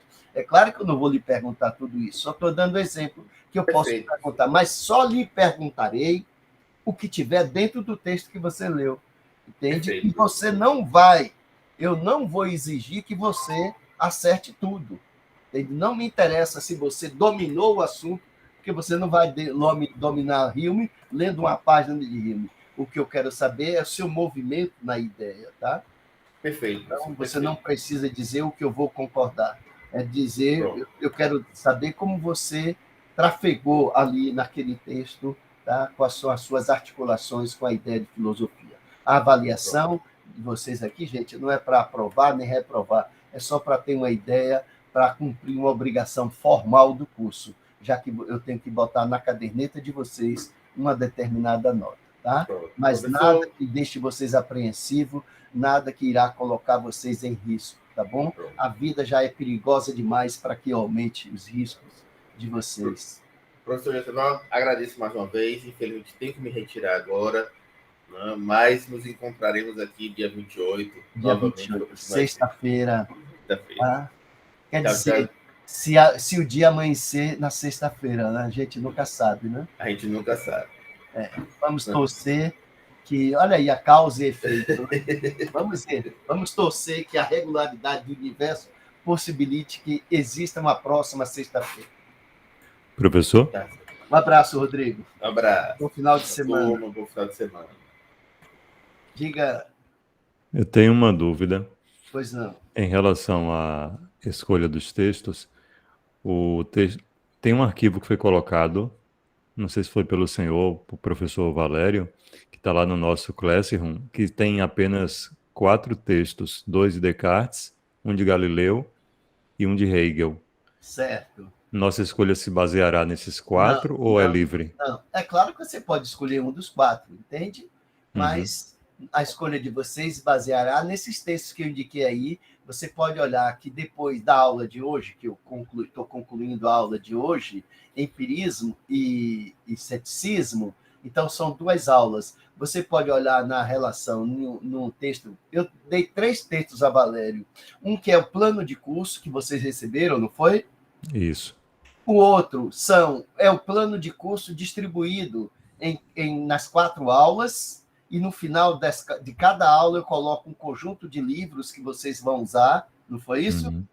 Isso. Então, e no final daquele texto, daqueles livros, lá no final, tem 4 livros de textos de história da filosofia, de ontologia, de textos no geral. Então, você escolhe qualquer texto sobre os temas que está sendo tratado. Você escolhe. Pode ser os que eu indiquei para você, ou que... É porque eu não tenho todos os textos digitalizados, entende? Uhum. Para passar para vocês. Então, eu passei aqueles. Mas, como eu disse a vocês, no meu site está lá. É um site a ter visitado, gente. Vai fazer 30 mil pessoas já visitando o nosso site. Está em 27 mil, vai completar 30 mil pessoas visitando o nosso site. Você está lá, você pega esse material para vocês, tá? Lá tem fotografia, tem arte, tem literatura, tem os meus livros, mas os meus livros, não sou eu que disponibilizo em PDF, são as editoras, entende? Então, se tiver em PDF, você pega. Se não tiver em PDF, infelizmente, você, se quiser, querendo, tem que comprar. Diga.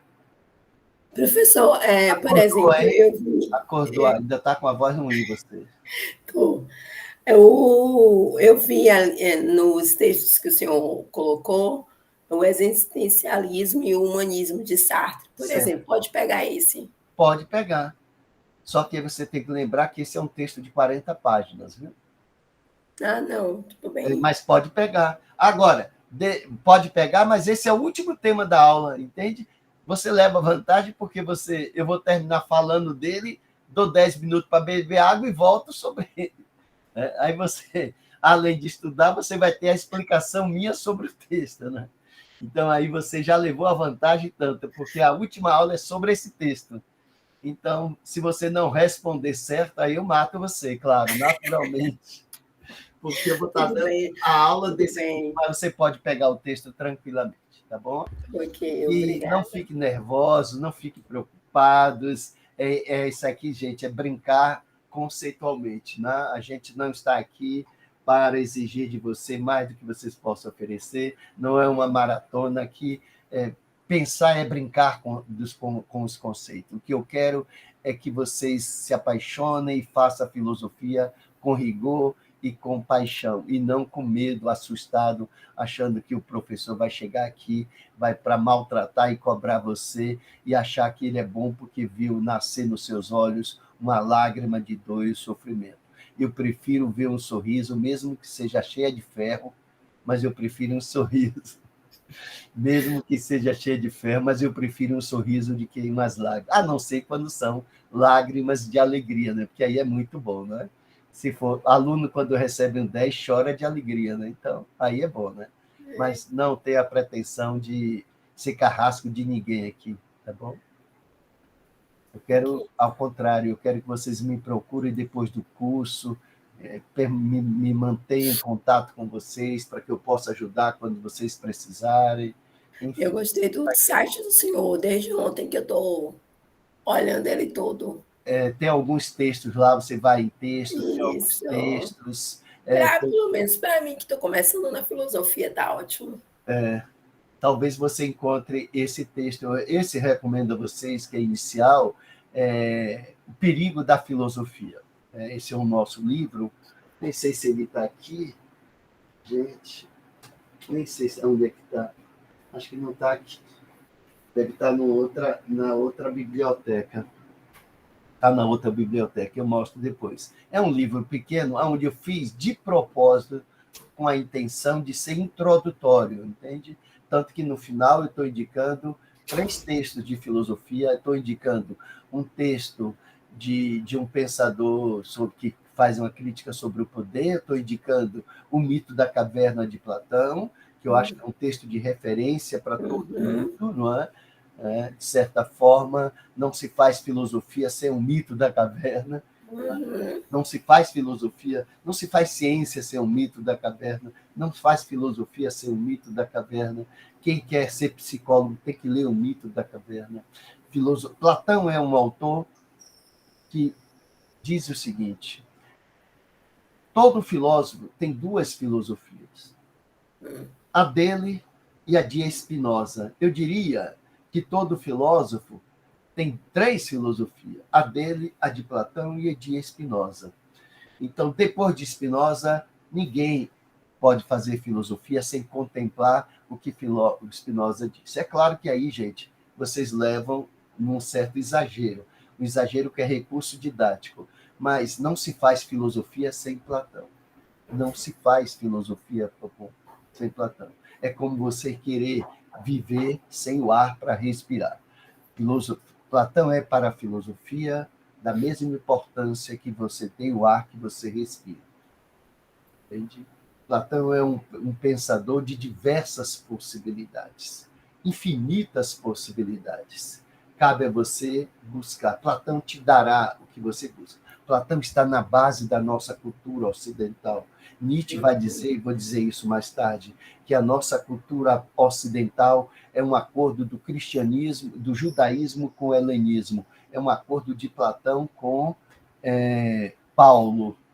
Paulo representando o judaísmo e Platão representando o helenismo. É claro que Nietzsche está falando aí uma figura de linguagem, porque Platão é 500 anos antes de São Paulo, tá bom? Mas o cristianismo vai incorporar essa cultura ocidental. A cultura ocidental, ela vem dessas duas matrizes. Olha que coisa, gente, dessas duas matrizes. O cristianismo judaico, religião monoteísta, e platonismo, o helenismo inventado por Platão. Entende? Essa aí se espalha pela cultura ocidental. Então, Descartes está rompendo com Platão, mas é um platônico. Spinoza está rompendo com Platão, mas é um platônico. Kant está rompendo com Platão. Ou seja, não existe filosofia ocidental que não esteja conversando com Platão. Mais do que Aristóteles, mas também com Aristóteles. Não existe nenhum filósofo, nenhum. Claro que nenhum aqui, vocês acreditem aí um pouco de irresponsabilidade da minha fala, mas que não esteja dialogando com Platão, ou para acolhê-lo na totalidade, ou para rejeitá-lo na totalidade, ou para acolhê-lo criticamente. Não se faz filosofia sem Platão. Entende? Então, se você é um bom cartesiano, tem a obrigação de ser um platônico. Se você é um bom hilmiano, tem a obrigação de ser platônico. Se você é um bom maquiavélico, é um bom estudioso de Maquiavel, não se faz política sem se ler a República. Com certeza. Maquiavel é um platônico sem adotar, sendo um crítico de Platão.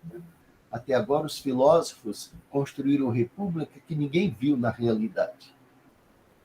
São repúblicas ideais. Isso é Maquiavel falando de Platão. É mais uma república ideal que nunca caiu na realidade, nunca foi colocada em prática. Eu não quero falar de república ideal, eu quero te falar de república real, concreta, entende?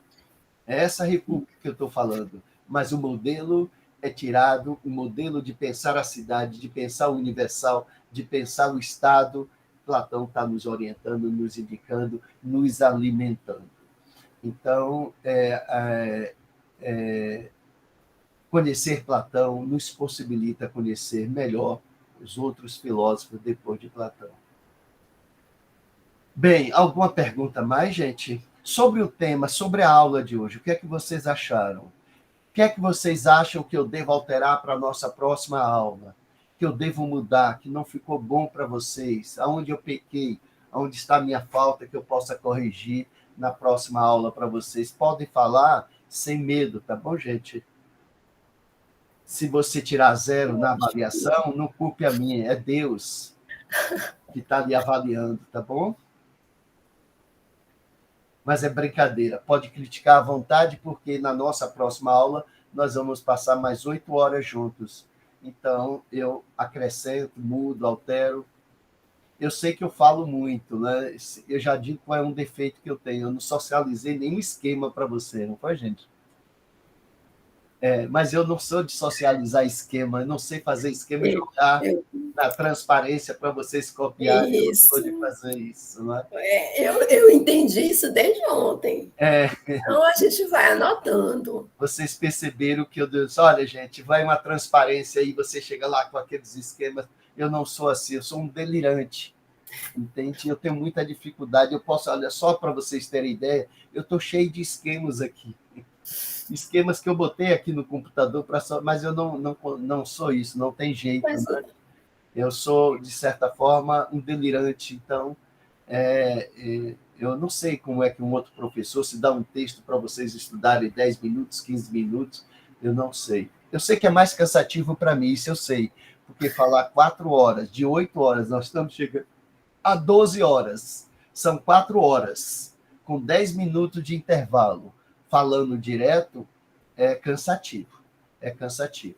Mas quando a gente faz o que gosta e está em contato com pessoas agradáveis, infelizmente, não é presencial, se fosse presencial seria melhor, então isso aí diminui, termina o fardo mais leve, torna o fardo mais leve. E depois, é bom a gente saber que o que nos espera é melhor do que a gente tem agora. E o que me espera é uma boa dose de uísque depois dessa aula. Então...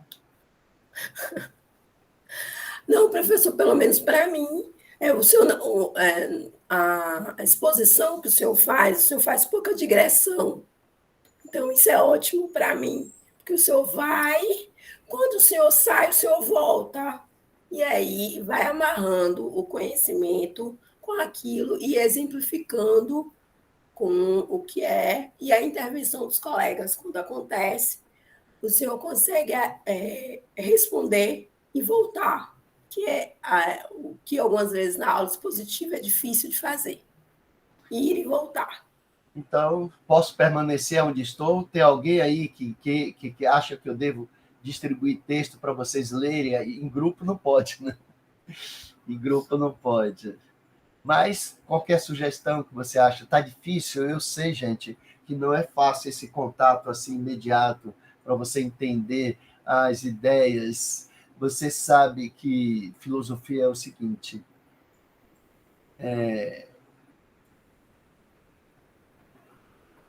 vou contar um segredo aqui para vocês, que já contei em uma aula.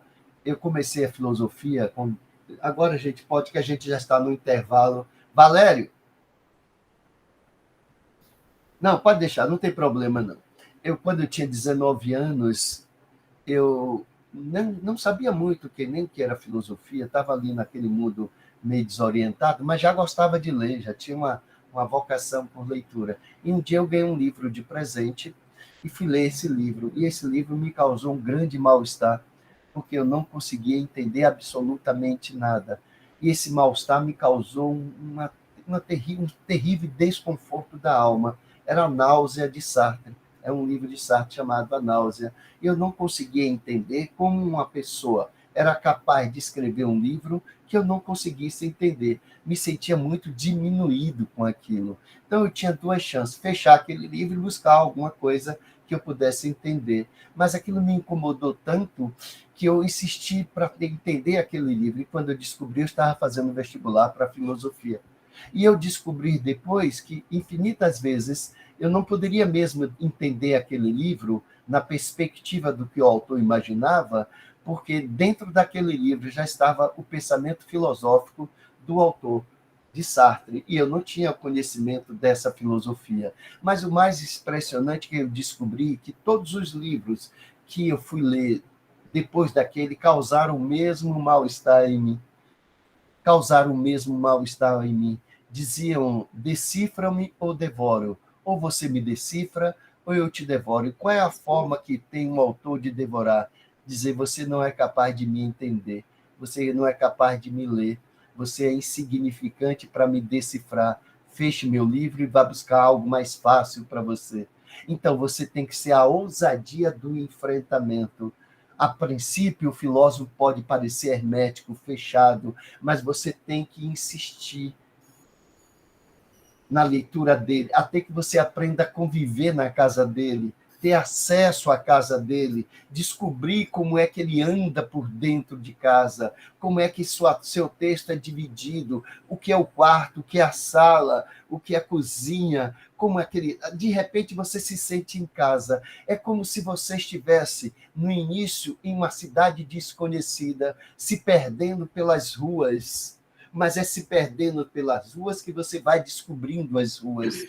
Chegará o tempo que aquela cidade é conhecida e você domina aquela cidade como se fosse na palma da sua mão. Não acontece isso em filosofia, mas é isso que você tem que fazer com filosofia. Mas primeiro você tem que ter a ousadia de sofrer, tá?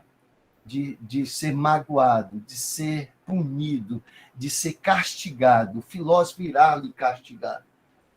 E você dirá infinitas vezes: eu não consigo, eu não consigo, eu não consigo. Eu leio, não sei o que ele está dizendo. Vai chegar ao ponto que você vai descobrir que ele começa a lhe dizer alguma coisa. E você vai descobrir mais tarde que você está começando a conversar com ele.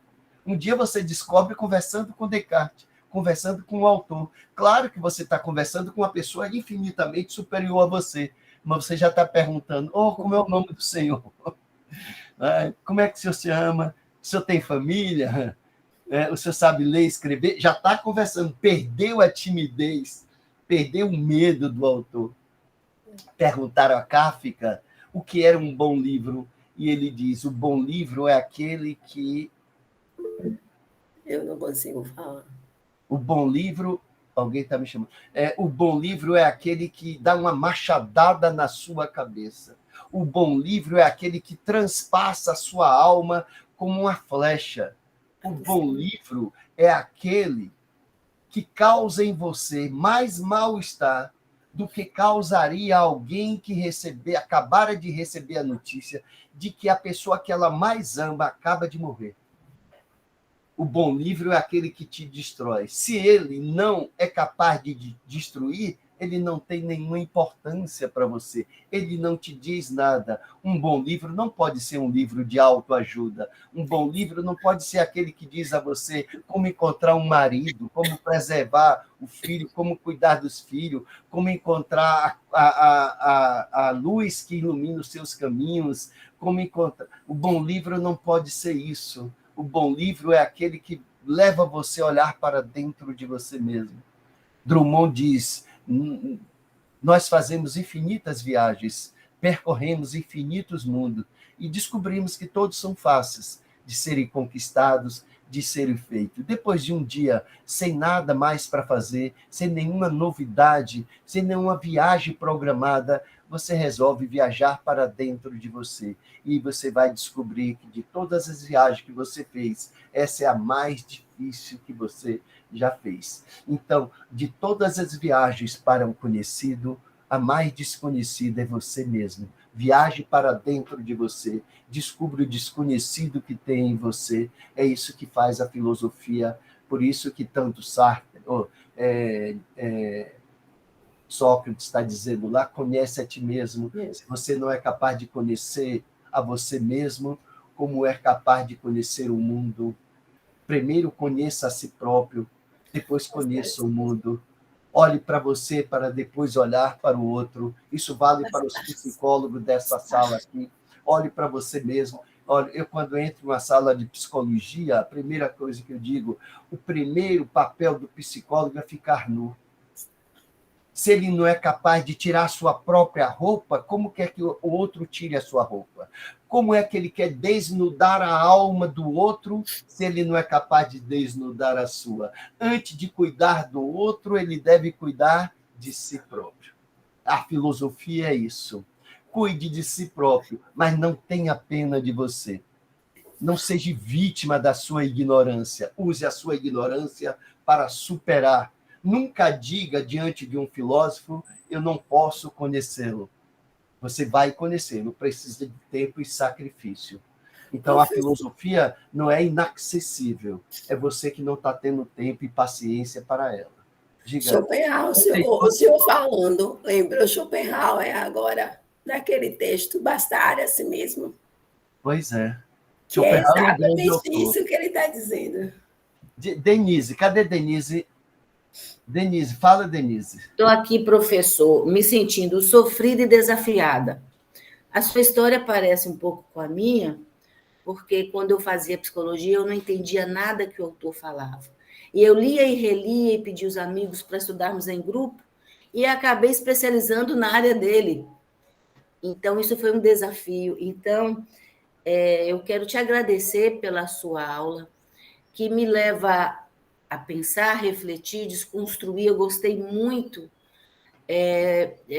de Descartes, a busca, né, pela razão.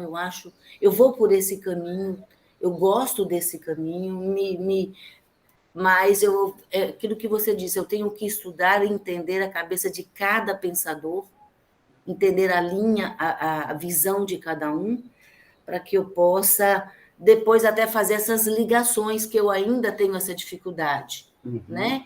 Eu sou zero na filosofia, por isso eu estou aqui. Na realidade, eu queria fazer uma graduação, mas como houve essa oportunidade, então eu fico muito feliz que esse grupo aqui tem filósofos, historiadores, professores, educadores, e a gente aprende muito com os colegas também. Então, obrigado por me fazer sair daqui desafiada, né? Esse é o meu desejo agora, de ler e entender, né? Que só sei que nada sei, então quero te agradecer. Obrigada. Esse é o momento inaugural da sabedoria. O primeiro movimento da sabedoria é o reconhecimento da própria ignorância. Se você sabe que sabe, você não busca saber. Você só busca saber se você sabe que não sabe. Logo, o não saber é abertura, é possibilidade. Logo, sábio não é o homem que domina o conhecimento. Sábio é o homem que domina a sua própria ignorância, que conhece a sua ignorância. Logo, o sábio é o que busca, não é o que encontra. Entende? E queria colocar aqui para vocês, que eu vi aqui que poucos estão dentro da filosofia, mas nunca espere conversar com o filósofo a partir do seu filósofo, a partir do seu ponto de vista. Nunca chega, por exemplo, e diz: professor, Lacan não concorda com Platão. Mas, por acaso, Platão está falando para Lacan? Não é? Não interessa. Acha que Platão está imaginando que um dia Lacan iria existir? Não. Então, queira compreender Platão sem Lacan. Sem Lacan. Agora, se Lacan entra depois, aí, olha que coisa. Se você compreende Platão sem Lacan, olha a conquista que você obteve. Agora, qual é a conquista que você vai obter se você vai conhecer o Platão de Lacan, o Platão de Freud, o Platão de Nietzsche, o Platão de... Enfim, é melhor você conhecer. Então, sem o preconceito. Professor, Hume não concorda com Platão. Mas qual é o problema? Como é que Platão vai estar dialogando com Hume, por acaso? Não.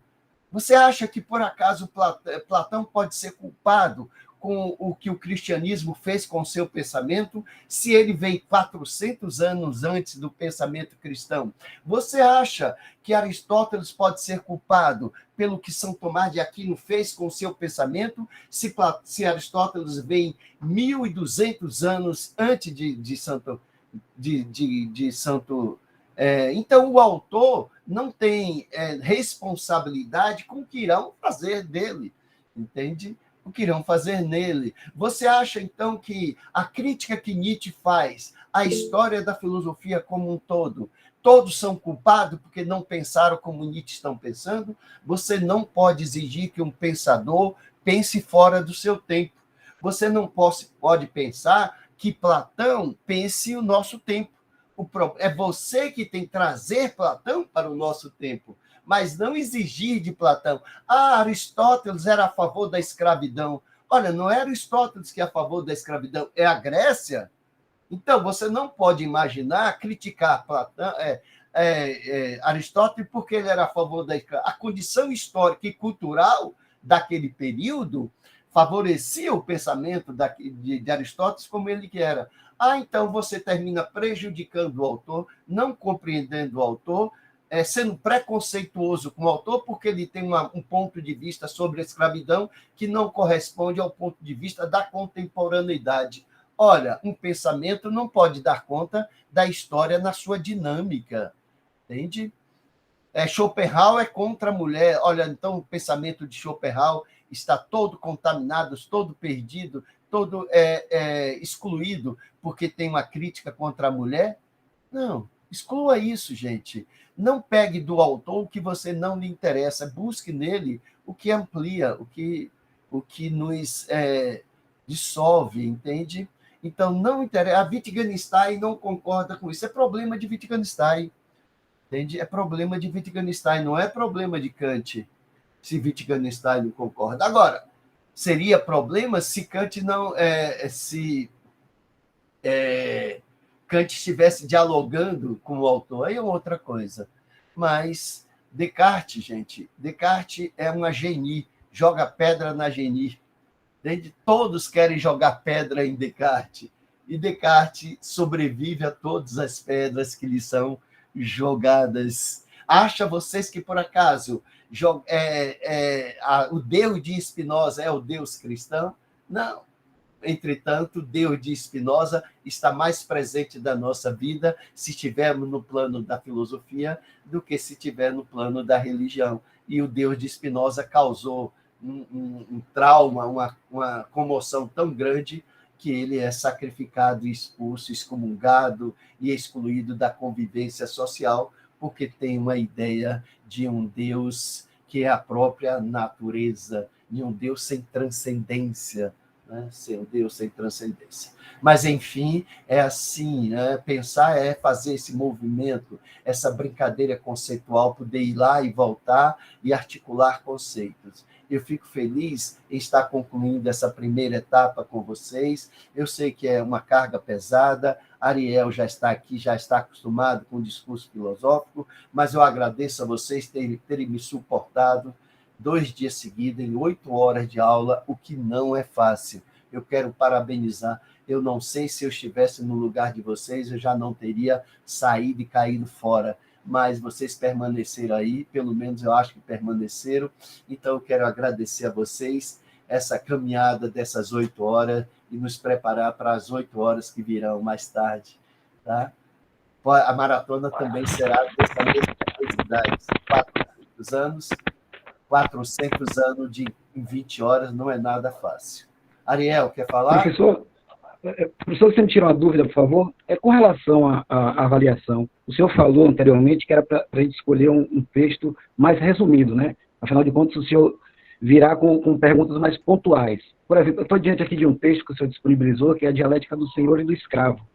Ele tem aproximadamente umas 40 folhas, 40 páginas. Então, como seria a abordagem num texto desse, que é mais amplo? Eu escolho algo pontual e falo para o senhor que eu me prendi mais a isso? Não, eu poderia perguntar a você o que é que Hegel está falando sobre o conceito de desejo, por exemplo. Entendi. Ou então, como se forma a consciência do Senhor e como se forma a consciência do escravo, por exemplo. Entende? São textos que estão ali. Eu vou procurar o mais fácil, como você está procurando um texto complexo, eu vou procurar o mais fácil dentro do complexo. Agora, eu aconselharia você procurar a Dialética do Senhor e do Escravo mais resumida, entende? Entendi. Em um texto tá bom, você obrigado. possa resumir a Dialética do Escravo em 3 páginas, ou 2 páginas, entende? Porque esse aí, ele está tratando com mais profundidade o conceito de dialética do Senhor e Escravo. Isso dificultaria a sua vida. Mas eu aconselho a você ler esse texto. Eu leio ele todo e depois vou buscando, vou sintetizando. Mas buscar nesses autores que eu dei aí, Hegel, lá vai estar provavelmente a dialética, ou então buscar na própria internet uma síntese da dialética do Senhor e do Escravo, entende? Para que você pudesse ter uma ideia mais concentrada para não dificultar a sua vida, tá bom? Obrigado, professor. Obrigadão. Cadê Valério? Valério já chegou por aqui. Gente, alguma coisa mais? Algum esclarecimento?